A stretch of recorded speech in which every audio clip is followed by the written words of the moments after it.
नमल। अस्पताल का वो कमरा सारी दुनिया से अलग थलग और कटा हुआ लगता था।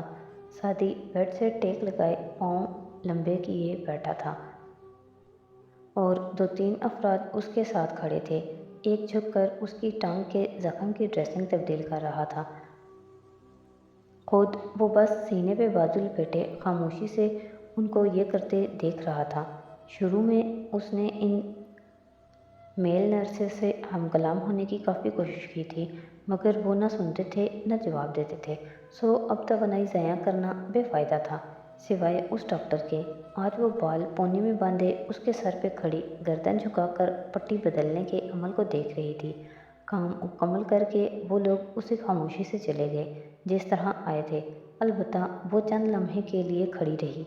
क्या तुम्हें इस पैर की हथकड़ी से तकलीफ़ तो नहीं हो रही? डरते डरते मैरी को नज़रअंदाज करते उसने पूछा। मैरी एकदम नागवारी से उठी। नहीं। सदी ने रुख फेर लिया। लड़की ने बेबसी भरी हमदर्दी से उसे देखा। तुम्हारा काम ख़त्म हो गया है माया, अब तुम जाओ। मैरी ने उसको घूरा। माया सर झुकाए ओके कहती दरवाजे की तरफ बढ़ी। दरवाज़ा खोलते हुए मुड़कर एक बेबस दुखी नज़र उस पर डाली और फिर बाहर निकल गई। मैरी सोफे पे बैठ गई। सादी अब उससे बात नहीं करता था।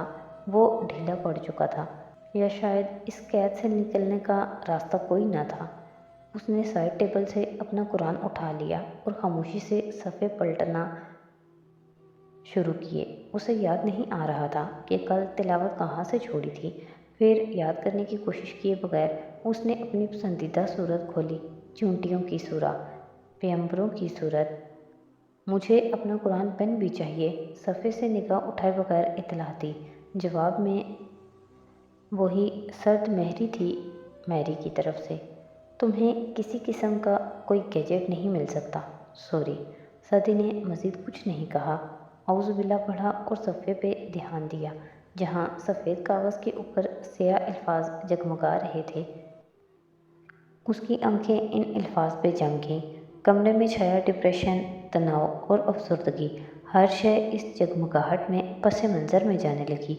आयत उससे कह रही थी, मगर जिस किसी ने भी जुल्म किया फिर बुराई के बाद उसे नेकी में बदल दिया हो, तो बेशक मैं अल्लाह गफूर और रहीम हूँ। चंद लम्हे के लिए उसका रब्ता कमरे के दूसरे हिस्सों से कट गया।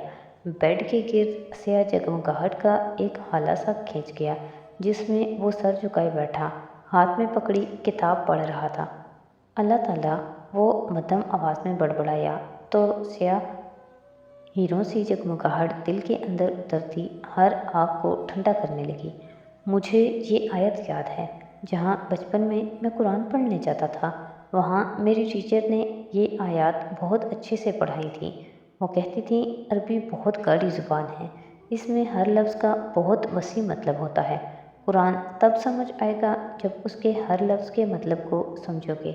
जैसे अल्लाह, देखे ना, आपने कहा जो कोई जुल्म करे, तो जुल्म का मतलब क्या है? इस सारे जहनी तनाव में भी मुझे याद है, जुल्म का मतलब है किसी के हक़ में कमी करना।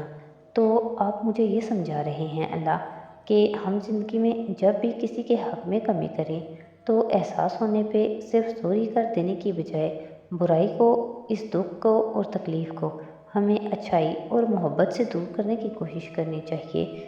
इन सारे दिनों में मुझे लगने लगा था कि मैं इस कैद में इसलिए पड़ा हूँ क्योंकि मैंने जुमर का दिल दुखाया था।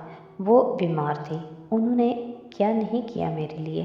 क्या था अगर मैं फारिस मामू की मुसलसल हमायत करने की बजाय दिखावे को ही सही उनकी बात पे यकीन कर लेने की अदाकारी कर लेता, मगर मैंने उनका हक़ अदा नहीं किया।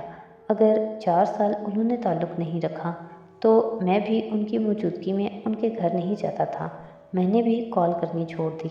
आखिर में पहल तो फिर भी उन्होंने की। वो सोनिया की सालगिरह का कार्ड लेकर आई, मैं तो नहीं किया ना। मगर अब आप मुझे बता रहे हैं कि अगर मैंने जुल्म को अच्छाई से बदलने की कोशिश की है तो फिर आप गफूर भी हैं और रहीम भी हैं। इतना तो मुझे पता है कि पीछे घर में मुझे कोई बुरा नहीं समझता होगा। मेरी मदावे की कोशिशों ने मेरी सब कमी कोताही ढांप ली होगी। वो सर झुकाए बड़बड़ाते हुए चौंका। ओह, जैसे कुछ समझ आया। इसीलिए आपने कहा कि आप गफूर और रहीम हैं। गफूर कहते हैं ढांपने वाले का, जो गुनाहों को ढांप कर उनको मिटा दे, माफ़ कर दे। और रहीम, उसने आंखें मींच कर याद करना चाहा। कंधा फिर से दर्द करने लगा। बार बार रहम करने वाला, लोगों की गलतियाँ, गुनाह सब बार बार माफ़ करके फिर से उनको मौका देने वाला।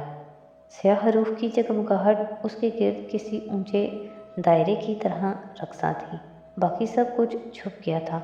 बदिक्कत उसने अगले अल्फाज पढ़ने चाहे। और अपना हाथ डाल लीजिए अपने गिरेबान में, ए मूसा। वो निकलेगा सफ़ेद चमकदार, बगैर किसी ऐब के, यानी किसी बीमारी की वजह से नहीं, मोजज़ाती तौर पे। ये 9 निशानियां हैं। उनको ले जाइए फ़िरौन और उसकी कौम की तरफ। बेशक वो लोग हैं जो हद से बढ़ जाने वाले हैं। अल्लाह! सर झुकाए बैठे लड़के ने कुर्ब से आंखें बंद की। मैंने भी यही करना चाहिए था, मगर मैं भूल गया था कि मूसा तन्हा नहीं गए थे, वो अपने भाई को साथ लेकर गए थे। मैंने ज़िंदगी की दूसरी बड़ी गलती की, जुमर और हुनैन से झूठ बोलकर कि मैं नेस्कम जा रहा हूँ। अब उनको कौन बताए कि मैं कहाँ हूँ। और पहली गलती, उसकी बंद आंखों के आगे एक मंजर लहराया। गोली लगने से चंद मिनट पहले मैंने वो पेन कैमरा एक गलत शख्स के हाथ में दे दिया। ओ अल्लाह! फिर उसने जहन से सारी यादों को झटक कर आंखें खोली और अगली आयत पे उंगली रखी। फिर जब उनके पास आंखें खोल देने वाली हमारी निशानियां आ गईं तो वो कहने लगे, ये तो खुल्लम खुल्ला जादू है। एक एक लफ्ज़ उसने ठहर कर अंदर उतारा। दिलो दिमाग में अजीब कनूतियत और अज़ियत भरती गई। अल्लाह, आपको तो पता था कि वो उसको नहीं मानेंगे। हदायत की कोई बात उनके दिल को मोम नहीं कर सकेगी। फिर आदमी क्यों जाकर किसी मुनकर जालिम को ललकारे, वो अपना अमल करे और हम चुपचाप अपनी नमाज रोज़ा करते रहें। मैं भी कोई उनका दिल मोम करने नहीं गया था, मगर यूं ही एक अनहोनी सी आरज़ू थी कि शायद वो मदामे के लिए कुछ करें। कुछ करना चाहिए, मगर फ़ायदा क्या हुआ। स्याह जगमगाहट को मायूसी का अंधेरा निकलने लगा और जैसे जैसे आसपास स्याह धुएं के मरगोले उठने लगे, उसका दिल फिर से ज़ख्म ज़ख्म होने लगा। और उन्होंने उनका इनकार किया जुल्म और तकब्बुर के साथ, हालांकि उनके दिल यकीन कर चुके थे। वो पढ़ते पढ़ते चौंका। स्याह धुआं फैलना ठहर गया, सारी फिज़ा साकिन हो गई, हालांकि उनके दिल यकीन कर चुके थे। फिर देखो क्या अंजाम हुआ साथ बर्फ़ करने वालों का। धुआं छट गया, स्याहरू जगमगाहट भरे फिर से इधर उधर फैल गई। उदास बैठे सर झुकाए लड़के के चेहरे पे तकान भरी मुस्कुराहट आ ठहरी। उसने गहरी सांस खारिज की। होंठों से उसी किताब की एक और आयत अदा हुई, और जो अल्लाह पे भरोसा करते हैं अल्लाह उनके लिए ज़रूर रास्ता निकालता है। मुक़द्दस किताब बंद की, अदब से चूमा और साइड टेबल पे रख दी। फिर उदासी से मुस्कुराते वापस टेक लगाई। मैरी हनूस बैठी किताब पढ़ती रही। सादी खामोशी से मुस्कुराता छत को तकता रहा। और तुम हाशिम करदार, देखना हमें कि हम कैसे बहरे अहमर को 2 हिस्सों में काटते हैं और फिर तुम्हें इसी में डुबो देते हैं। तुम देखना। कसरे करदार से परे एनेक्सी में इन दिनों समझौते की सी फिजा छाई थी। रमज़ान शुरू हो चुका था और पहले चंद रोज़े कब गुजरे पता ही नहीं चला। अजीब सी रूटीन बनी हुई थी। अफ्तार के बाद सहरी तक कोई ना सोता, फिर सहरी करके सैम और हुनैन दोपहर तक सोते। नुसरत का वही तरीका था। रमज़ान के बावजूद जल्दी रेस्टोरेंट चली जाती, जुमर भी घर ना टिकती और फारिस जॉब पे होता। बड़े अब्बा खाली पड़े लाउंज में सारा दिन सदाकत के साथ बेमकसद बैठे रहते। सदाकत बोलता रहता या सैम उठ जाता तो वही बोलता, या वो दोनों टीवी देखते रहते और दोनों को लगता कि वो मौसीकी से भरपूर दुकान रमज़ान ट्रांसमिशन में लोगों की तरफ भिखारियों की तरह तोहफे उछालते देखकर सवाब कमा रहे हैं। अब्बा सैम से इतना भी ना कहते कि रमज़ान इबादत का महीना है, टीवी کے سامنے بیٹھنے سے اسے ضائع نہ کرو، کہ انہیں ڈر تھا کہ اگر وہ لاؤنج میں آ کر نہ بیٹھے گا تو یہ تنہائی شاید مار ہی دے۔ حنین پہلے بھی سست تھی، اب تو ہر کام سے گئی، کمرے میں بند رہتی یا باہر ان میں بیٹھی گردن اٹھائے کثرے کاردار کو دیکھتی رہتی۔ ایسی ہی ایک رات زمر اور فارس کے کمرے میں مدھم زرد بتی چل رہی تھی۔ بجلی گئی ہوئی تھی، یو پی ایس پہ پنکھا چل رہا تھا، مگر اے سی کی ٹھنڈ باقی تھی۔ فارس صوفے پہ پاؤں لمبے کیے لیٹا، سینے پہ لیپ ٹاپ رکھے کچھ کام کر رہا تھا۔ وہ ایک کارپوریٹ فرم میں بطور چیف سیکیورٹی آفیسر تعینات تھا۔ سامنے جائے نماز پہ زمر اتحیات پہ بیٹھی تھی، سر پہ دوپٹہ اچھے سے لپیٹے، اس کا چہرہ جھکا تھا۔ فارس کی طرف اس کی پشت تھی، وہ کنکھیوں سے اسے دیکھ رہا تھا، اور وہ تراویح ختم کر کے اب وتر کا سلام پھیر رہی تھی، پھر جائے نماز سمیٹتی اٹھ گئی۔ آپ کی نماز کافی خوبصورت ہے، سلو اور آرام سے، میں بھی پڑھتا تھا جیل میں، مطلب اتنی اچھی نہیں، آس پاس کی ساری آوازیں سنائی دیتی اور سارے دن کے کام یاد آتے۔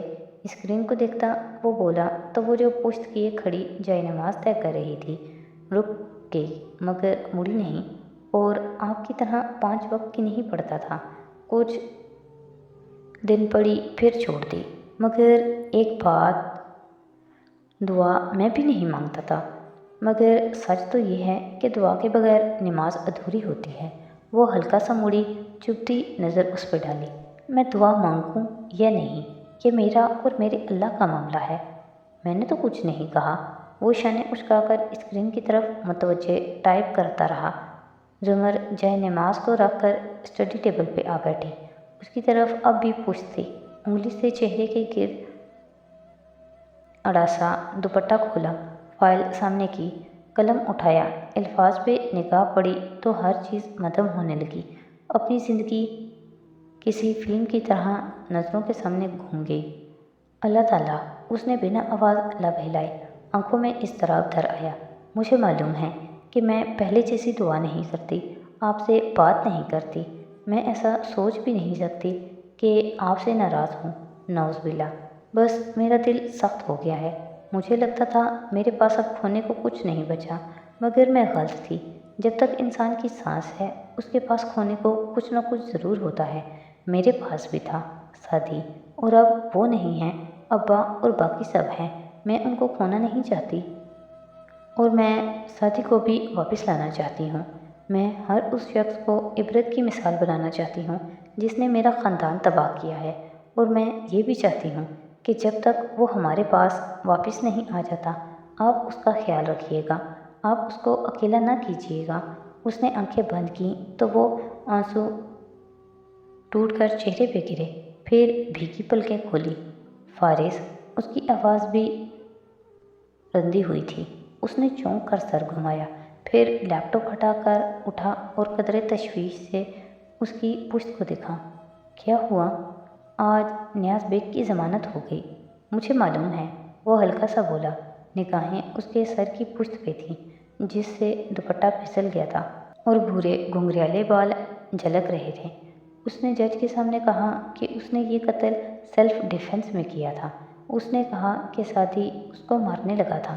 اس نے ایک اور آنسو آنکھ کے کنارے سے ہٹا۔ اس نے ہمارے فجر پہ اٹھ کر مسجد کی امامت کروانے والے سادی کے بارے میں کہا کہ وہ اسے ڈرگس خریدتا تھا اور یہ جھگڑا ڈرگس پہ ہوا تھا۔ مجھے معلوم ہے، اس کے چہرے پہ ایک زخمی تاثر ٹھہرا۔ قتل سے نکلنے کا سب سے اچھا طریقہ مقتول کی اتنی کردار کشی کرنا ہے کہ جج کو لگے اسے مار کر قاتل نے دنیا پہ احسان کیا ہے۔ آپ نے ہی بتایا تھا کرمنل لا کی کلاس میں۔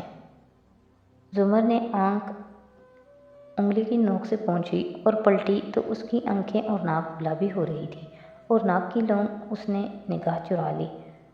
تم نے کہا تم میرا ساتھ دینا چاہتے ہو، میں کیسے یقین کروں کہ تم میرے ساتھ پھر سے کوئی دھوکہ نہیں کرو گے؟ زمر، اس نے گہری سانس لی اور اسی سنجیدگی سے اسے دیکھا۔ میں وہ نہیں ہوں جس کو اس نے اپنا گردہ دیا تھا، نہ میں وہ ہوں جو اس کی یونیورسٹی کی فیس دیتا تھا۔ مجھے پتہ ہے اس بارے میں، مگر اس کا یہ مطلب نہیں کہ مجھے اس سے آپ سے کم محبت تھی۔ وہ چونکی تھی، آنکھوں میں شوق ابھرا۔ مجھے پتہ ہے، اور نہیں مجھے پتہ ہے اور یہ نہیں بتاؤں گا کہ کیسے پتہ ہے، مگر یہ یاد رکھیے کہ وہ میرے چھوٹے بھائیوں کی طرح تھا۔ اس نے میرے لیے بہت کچھ کیا اور میں اسے کبھی نہیں بتا سکا کہ اس سے کتنی محبت تھی مجھے۔ آپ کو میں اپنے ساتھ مخلص نہیں لگتا، خیر ہے، مگر اس کے ساتھ کتنا مخلص ہوں یہ آپ کو پتہ ہے۔ زمر نے ہلکا سا اس بات میں سر ہلایا، لب کھولے پھر بند کر دیے۔ وہ نہیں بتائے گا تو وہ کیوں منت کرے؟ ضرور ابا نے بتایا ہوگا۔ پھر کیا چاہتی ہیں آپ؟ میں کیا کروں؟ اب کے ذرا نرمی سے پوچھا۔ زمر نے گہری سانس لی۔ یا اللہ، مجھے اتنا صبر دینا کہ میں اپنا ضبط کھوئے بغیر اس شخص کے ساتھ کام کر سکوں جس سے مجھے شدید نفرت ہے۔ کیا تم نے شیزا ملک کے بارے میں سنا ہے؟ اس نے فارس کو مخاطب کیا تو آواز متوازن تھی اور بے تاثر۔